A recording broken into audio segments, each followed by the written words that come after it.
Hunter 350 में क्या खासियत है और क्या नहीं खासियत है, हम आपको इस बारे में बताना चाहते हैं। गाड़ी तो आपने बहुत चलाया होगा, मगर ये हंटर 350 में कुछ बढ़िया ही खासियत है जो कि हम आपको अभी बता रहे हैं। हंटर 350 का हम आपको साउंड चेक करवाते हैं, देखिए आप सब।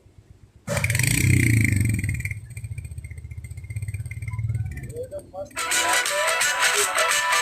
वाइब्रेशन भी नहीं है गाड़ी में, मतलब कुछ भी आप रख सकते हैं तो मतलब आपको पता चल सकता है गाड़ी में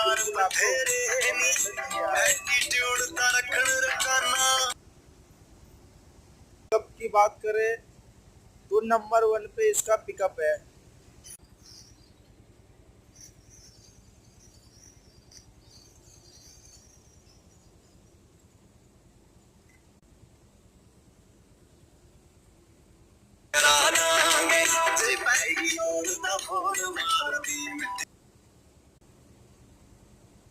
माइलेज की बात करें तो माइलेज तो आपको हम बता दिए, मगर ये इसका पिकअप बहुत गजब है दोस्त। रोड पे 10 लाख की गाड़ी चलती है तो उसको कोई नहीं देता, मगर ये हंटर 350 रोड पे चलता है उसको लोग घूर के देखते हैं। जय जय भारत।